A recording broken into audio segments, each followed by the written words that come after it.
Hi,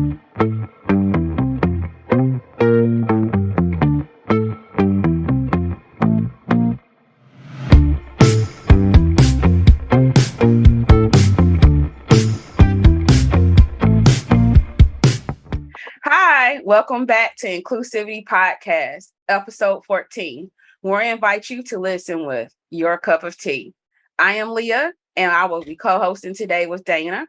Our other co-host, Lori, is not with us today, but we have our guest today is Courageous Fire, owner and social entrepreneur of Courageous Fire LLC, and founder and executive director of Courageous Access. But before we get started, we want to recognize our podcast partners, Black Iowa News and Alliance for Sustainability. We invite you to follow our partners on Facebook. And if you enjoy this podcast, please listen, like, and share, and join our Facebook group, Inclusivity Collaborative, where we share more tips and stories on sustainable living. Good morning, Courageous. How are you doing today? Morning.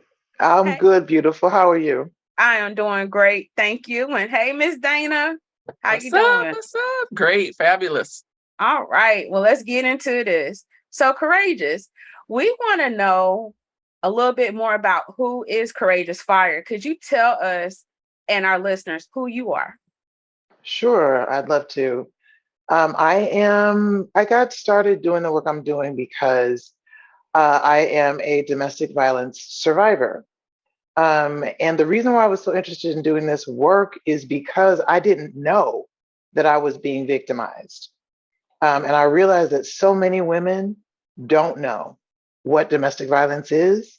We think of, the black eye or, something visible, but there's so many other types. And then I realized that our Black women are, in a lot of studies, that is our number one health issue. And so, because we are so blind to the thing that is taking us out in droves, I wanted to change that narrative. And so that's what got me started. So tell us a little bit about the work that you're doing now in the community. Absolutely. So, a wonderful collaborative is on its second year with Courageous Fire LLC and the Iowa Department of Public Health. That's something that people don't realize. Very often, they think of domestic violence as a social justice issue only and not as a health issue. And so, because they are sponsoring these trainings, I am able to offer them free through the end of September of this year. The trainings are centered around the parts of the community that touch the Black woman in crisis. So I'm talking about two distinct parts. So the parts that are going to touch her, that she really doesn't want to touch her, but she has no choice. So we're talking about maybe children and families of Iowa. We're talking about DHS. We're talking about maybe the neighborhood clinic she has to go to, maybe even the WIC office, places like that. She doesn't really want to go to those places because she doesn't see anybody that looks like her. The systems tend to not treat her with respect. And she can't really show up as herself in those spaces, but she still has to access those services. So my training helps them understand where they got the concepts in their head that they use to deal with her, with us, because those concepts are marred, they're flawed, and they create spaces that are not safe for us. And so it's been a really good reception so far with the training, with them being receptive to, oh, that's where I got these stereotypes from. Oh, these aren't correct. Oh, this is how I can do this safely and more productively with her. The other parts of our society that touch the Black woman in crisis are the places she does feel safe. And she will share personal information and she will let her guard down. Unfortunately, in those spaces, we as the Black community are largely uninformed on what to look for. So we don't spot domestic violence stuff where she's saying, hey, I've been healthy my whole life and now I have lupus all of a sudden, I have fibro all of a sudden, I have Graves' disease, I just had a heart attack. those things can be hidden signs of domestic violence in her past or right in the present. So teaching those places how to look for those signs, how to spot perpetrators, and then how to screen for domestic violence, and then letting them know the resources that I've found over the last 3 years or so that have been successful and effective with our folks. I want to have you go back for a second because I think that's really interesting when you're talking about these centers of must and how, Black women are regarded there. Like when you're doing the trainings, is it easy for people to accept that they've been stereotyping other people, or that, that they're somehow a part of the problem? You know what? Yes, because I start the trainings off with number one saying, hey, this isn't a shame on you training. This is a did you know training. And I let them know that there is thinking that they have that did not necessarily originate in them, but has been fed to them. So I'm giving them that space of forgiveness. You know what I mean? Hmm. So when I present it that way, they go, oh, I got this from media. I'm not just a terrible person. I just wasn't always thinking Black women are hypersexualized naturally on my own. I got that from media. Oh, I wasn't just automatically thinking Black women are angry and violent. I got that from media. Oh, I wasn't just thinking Black women love to serve and they don't need anything. I got that from media. In our minds, even in our Black communities, even some of the ways that we treat one another is reflected on some of the media induced mindsets that we have gotten as well.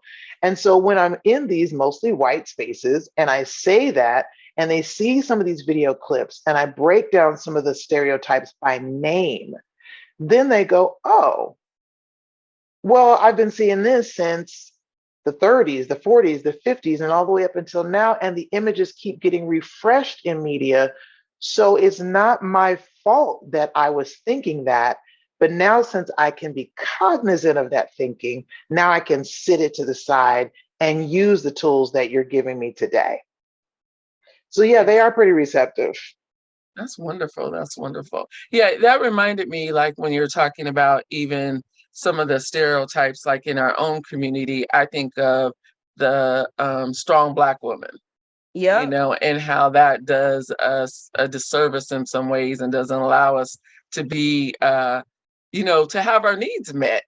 Or in the Yes. church, like the church is up there Boom. pulpit, and me in my ignorance, having a friend who was going through it, and I made the mistake of, how did you let that happen to yourself?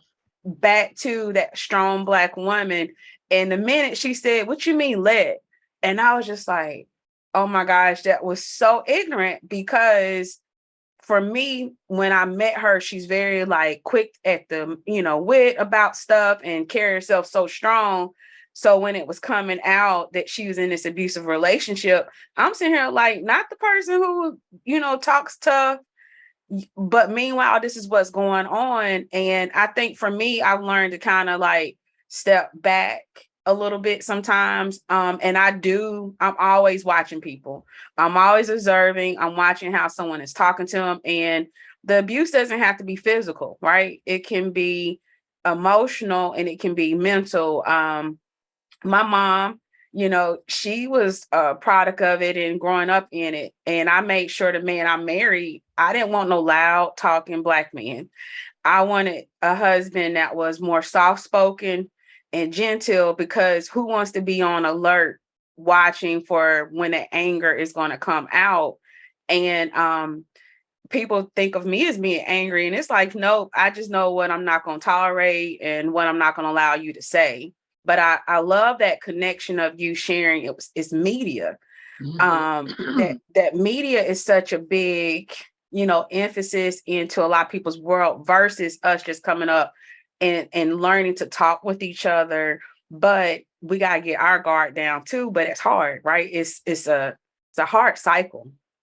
to break It's a out of. very hard cycle. And I'm glad that you said a lot of the things that you said, Leah. Thank you for all of those things that you pointed out. The whole, the way that we have to let our guard down. Again, in the training for the centers of must, and I can talk more about that later if you want me to, but in those spaces where we have to go but don't want to go, I explain that to them too. Understand the complex trauma she's coming in here with. Now take it up a notch because she's in crisis. So consider that to be a powder keg, and the crisis is the match. So she's gonna be suspicious. She's gonna be defensive. She's gonna feel threatened. It's not her job in crisis to think through how she's responding to you. It is your job to create the safe space where she can let her guard down. And I even teach them how to de-escalate it if they went into it ass backwards and it starts blowing up. This is what you need to say to her. This is how you need to say it to her. This is the space you need to give her to examine what you've said and decide whether she wants to trust you and try it again. All of that. And some of them have been bold enough, which I love, to do role play or to ask me honest questions. Well, courageous, that sounds real good, but this lady leaned up on this counter. I thought she was going to smack me. Okay, let's talk about that. Let's examine what she was doing body language wise. Let's examine what you assumed it meant. And let's examine whether or not some of the things you did with that assumption heightened the situation versus she was really actually going to slap you. So segue a little bit back to the centers of trust and like illustrate how the training works with people who I'm assuming are already receptive to your message or maybe more open or understanding about it. Absolutely. In those spaces, I mean, I really impress on them. She's telling you clues, but she doesn't know she's giving you clues because she doesn't even know that she's been victimized most times. So the things that she'll say, I said, watch for the before and afters in what she's talking to you about. You know, it's the strangest thing. I've never had this before. And now all of a sudden, watch for those because those are signals. The fight or flight hormone of cortisol gets released in domestic violence situations. But again, like you were talking about, Leah, if they're more of the sexual, spiritual, economic, psychological, there's not going to be things that are physical signs for her in the relationship. And she may not ever know she was in them, but her body knows. And her body is going to start to break down at the constant attack from that cortisol. And that's where some of these things are coming from her all of a sudden that she's telling you today. That lets you know, hey, she might have had domestic violence in her history. That's when you pull out your little note card from me that has the HARC screening on it. Has a partner or an ex-partner ever humiliated you? That's the H for HARC. Have they ever made you afraid? That's the A. Have they ever raped you or made you do things sexually that you did not want to do? That's the R. By the time you get to the K, everybody knows the kicked, hit, punch, slap. They know that one. But guess what? You only need one yes answer to that for that to indicate domestic violence history. Now you can shift her over to, hey, I've got some amazing vetted Black trauma-informed therapists that I can get you to. I bet you, sister, if they help you resolve that trauma that came from that past you didn't even know you were living in, I bet you your body's going to start returning itself automatically and organically back to its balance. That's going to help what your doctors may or may not be doing for you already. And it's going to help lower all of that for you. I love that you're making it as, plain language, how to respond, because our body is always responding from traumas. And sometimes you don't know until you take the time to really reflect and come back. I got my little circle where, I talk and I come back and say, hey, was I tripping? Are you seeing this? Because sometimes, even in those situations, like you just said, people don't know or recognize it because of what we're taught and what we're told. One of the mistakes I also made to some friends that are divorced now is, well, at least he's not hitting you. No, my message should be, hey, how are you showing up? That's my new message. Can you be yourself in that relationship that you're with this person? Because if you can't be yourself, then no, this may not be the most healthy or logical thing for you. But I know that seems to be a lot of in our Black community, the he's not doing drugs and he's not hitting you. Never is it about how is that person coming home and making you feel? Are they yelling at you and your heart is dropping because you hear the car door slam and they're about to come in, and now you got to decide, okay, is what kind of mood this person going to be and how am I going to respond when they walk in the door? When you go in those kind of patterns often, you just don't realize how much it affects you. Which leads me into this question, Courageous, is how pervasive is domestic violence and intimate partner violence in our Black community? I do not have statistics, Leah. I can just tell you about the conversations that I've had over the last 3 years. People that have come to me as a professional, and then people who just know me and we have a relationship. I cannot tell you how many times we're in a regular conversation and they will bring up things and I'll be like, you know what, beautiful? Did you realize that that is digital stalking? Did you realize digital stalking is domestic violence? Hmm. Okay, beautiful. Do you realize that him showing up at your job, even though he's showing up with flowers, it disrupts your work. You keep getting in trouble with your boss. That is actually a form of him trying to get you to lose your job so that you cannot easily move around. Because if you can't move around financially, you got to stay with him. That's actually financial abuse. Like, it doesn't look the way that we think it's going to.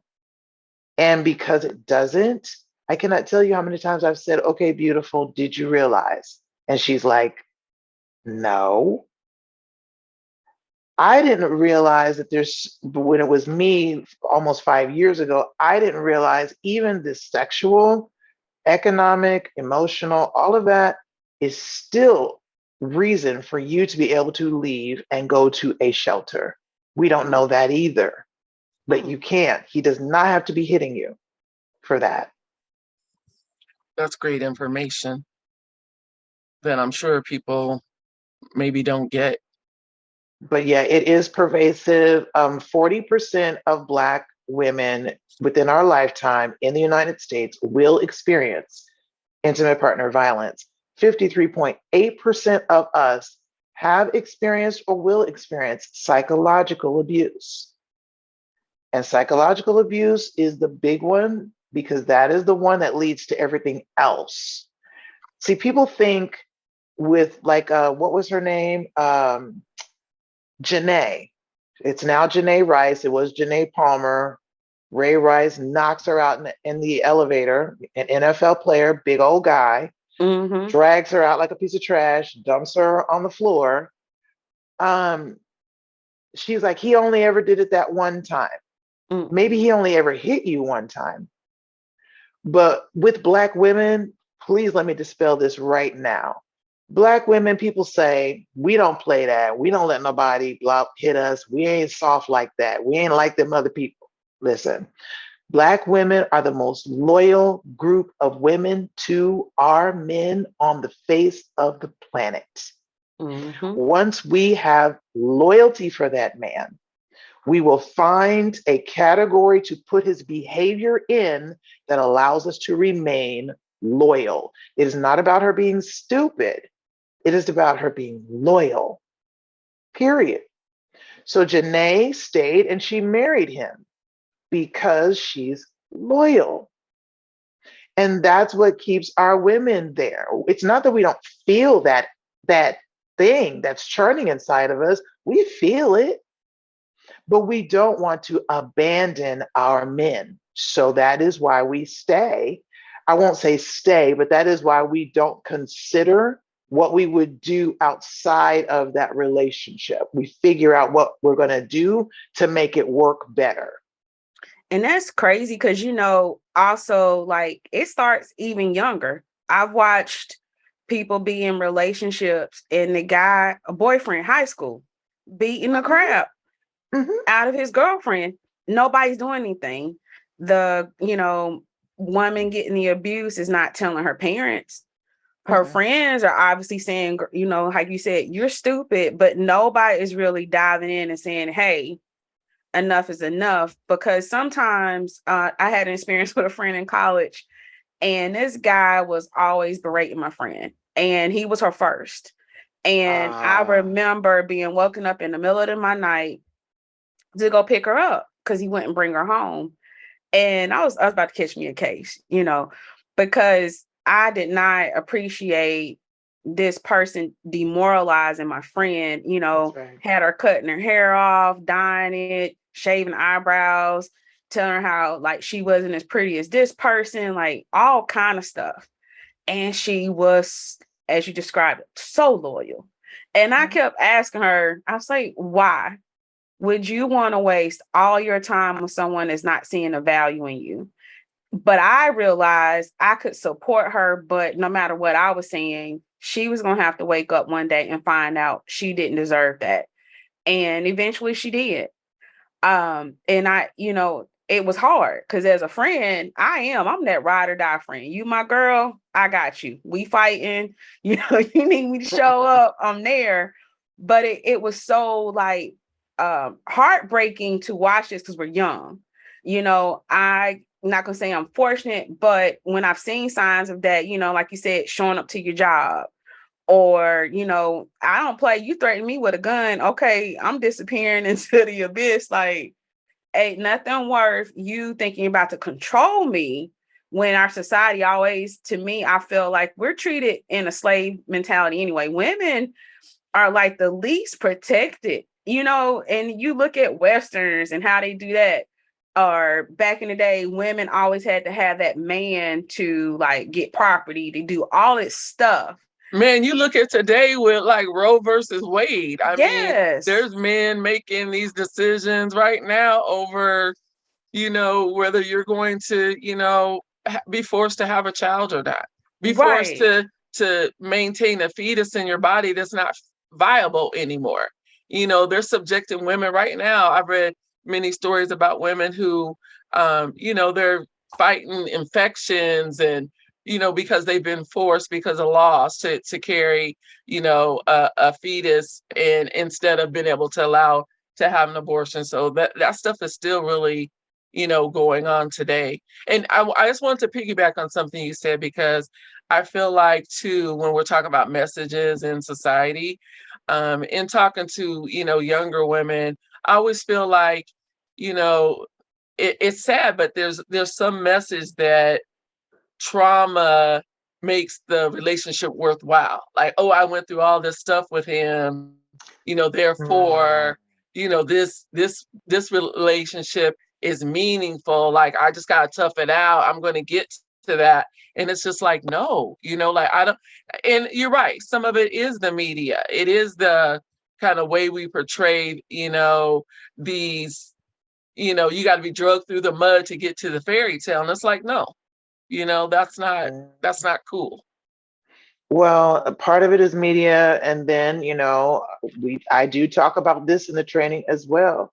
The training that Black girls get, because we don't just pop up all of a sudden one day we're a woman. We've been inundated with certain messages. Leah was talking about in the church, the things that you see. What are Black women always honored for in your community when you're a girl? Being strong and being self-sacrificing. That's what we're honored for. The people that get the plaques and the medals and the flowers and this and that. That's always what it's for. It's never for being able to set yourself free. It's never about liberation. It is always about being strong, supporting everybody at your own expense. That's the message we get. And then when you put that on top of fix your brother's plate, get Pastor so and so's coat, get their shoes, Woo! do your brother's chores. When you look at the messaging, no wonder we grow up and have a certain mentality. But then we look at each other and go, I can't believe you would let him do you that way. Why don't you believe it? That's all she's ever been taught. Woo, There's you the just rebels like Leah that go, yeah, no, I heard all that stuff, but I wasn't buying none of it. But most of us, we are buying it, even with the way that we talk. And And it's materialism too. You know, you done got yeah, beat. Oh, he done came back and bought you this brand new Gucci bag or Coach bag. is that materialism though, sis? Or is that just plain old, hierarchy of manipulation, needs? Oh, right? there we go. Think about it. Manipulation. Yes, Think about it. manipulation. We Yeah. are starved most of the times in our community for stability, Yes. right? So is it really materialism, or is it that we're just going, if he can afford that, then that means he can afford to make sure I'm never hungry. He can afford to make sure our lights never get turned off. He can Okay. afford to make sure I never am in lack. And I'm dying to never have that thing nipping at my shoulder of lack. That's what we grow up in, most of us. So if we see something that looks like stability, that's just one of the basic human needs. I want to feel safe. I want to feel that my basic needs are going to get met. So if I think he can do it and I got to put up with some other stuff to get to it, isn't it worth it to me? Hmm. So Well, now, in terms of your training, I just wondered, how does your training fit in? Because you hear all of these companies talk about their diversity, equity, and inclusion goals and all of this. How does what you're doing with the Centers of Must and Centers of Trust, doesn't it fit in with that? Shouldn't Absolutely. everybody be doing this? Yes, everybody should be doing this. Thank you for that, Dana. Some of the spaces I really want to start getting into look like that. Those spaces that are predominantly male, right? Because when you think about it, there's so much that they just have blind spots to. It's like I didn't even think of that. That didn't even cross my mind. But you know what? Let's look at how your policies, procedures, best practices, how are they creating barriers? Not just for Black women in crisis, but for Black women, period. We talk about it all the time, and we talk about it so much that we make it seem like it's normal, but it's not normal to all of a sudden speak in another cultural language that is not your own. It's not normal to walk a certain way, talk a certain way, sit a certain way, say certain phrases that really are not even you. That is literally the whole dramatization that we all watched on Star Trek as kids. We are the Borg. You will be assimilated. Resistance is futile.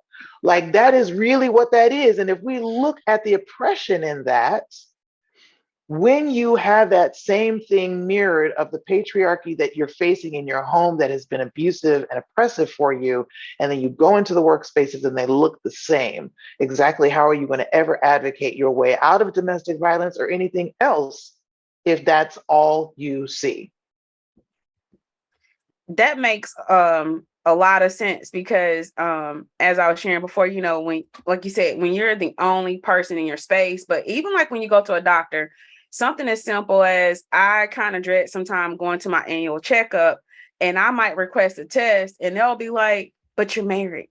And I'm like, what does that have to do with me wanting to check my body, about things might be going on with me? Can you please check for that stuff? I have a question to get into, but I wanted to come back to you mentioning lupus.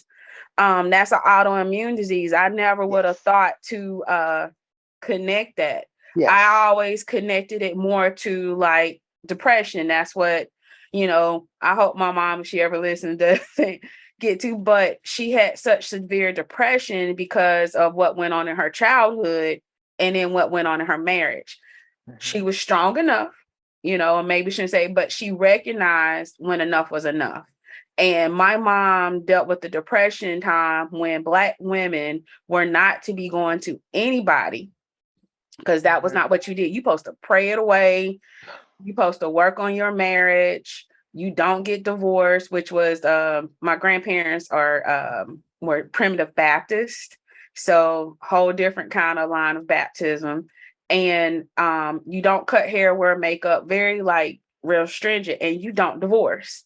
Mhm. So here she had these two parents that fought, but lived in separate bedrooms, but stayed married, right?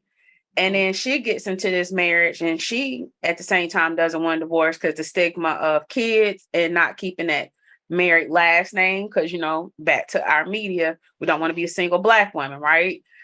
But all along just trying to survive. Like, how can I stay healthy so I'm still here? She's 72 years strong now. Yes. And I tell her all the time how proud I am. And she helped me to be the rebellious, outspoken person that doesn't want to deal with that. So I'm leading into asking you this, Courageous. How will the trainings help Black women in Iowa?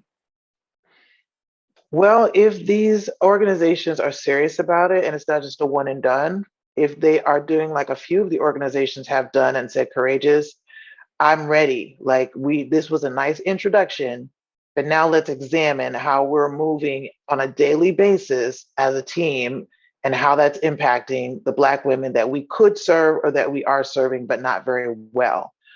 If they're taking it seriously, that's going to do so much for our Black women here in Iowa because we are not getting care and services that we need that allow us, first of all, just to have base level survival and to allow us to be able to thrive on certain levels physically, emotionally, financially.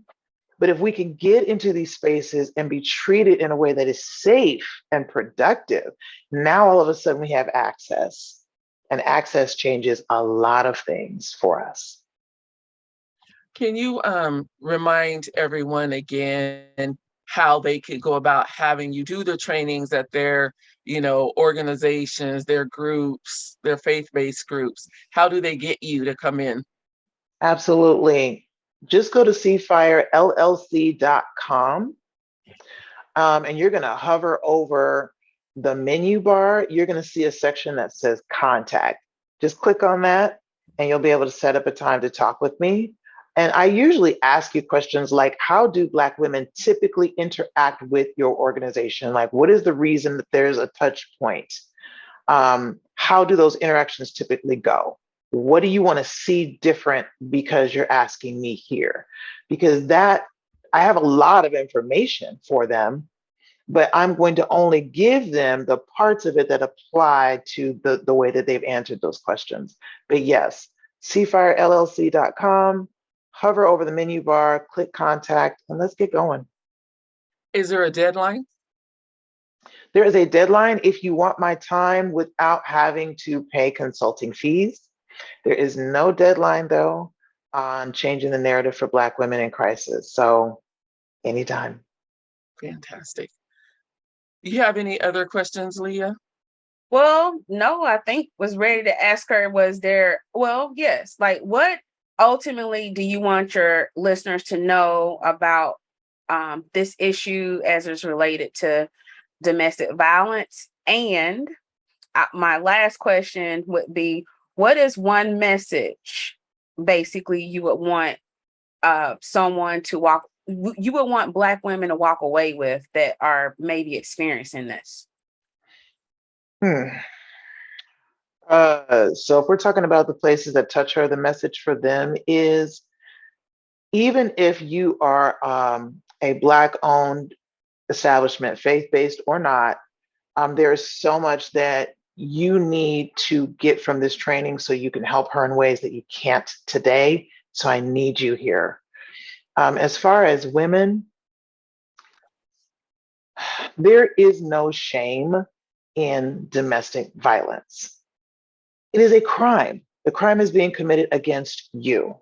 You don't have any reason to feel bad, to feel stupid, to feel anything except deserving of not being victimized. So if that is going on with you and you are in a very dangerous position, like immediate threat, call 911 and be adamant about the fact that you need what you need. When the police get there, make them do their job. But if you are in a situation where you realize maybe some of these things sound like you, um, call the National Domestic Violence Hotline to do safety planning so that you can learn the best ways to keep yourself and your loved ones safe while you work your way safely out of that situation. And if you feel like there's anything that I can do to support that process, give me a call or go to my website, cfirellc.com, and click contact. All right. Well, thank you, Courageous Fire, for being with us today. We are going to wrap up here and ask that people come on and watch the podcast. And remember that you can touch base with Courageous Fires at cfirellc.com. We would like you to please share, listeners, our podcast and review it on Spotify as well as Apple Podcasts. And we appreciate our partners, Black Iowa News and Alliance for Sustainability. And for more information, you can follow us on Facebook, Instagram, Twitter, and TikTok. Thank you. Thanks, And Courageous. tune in next week when we'll be talking with Matt McIvers, Black playwright, on episode 15. Take time and enjoy your tea.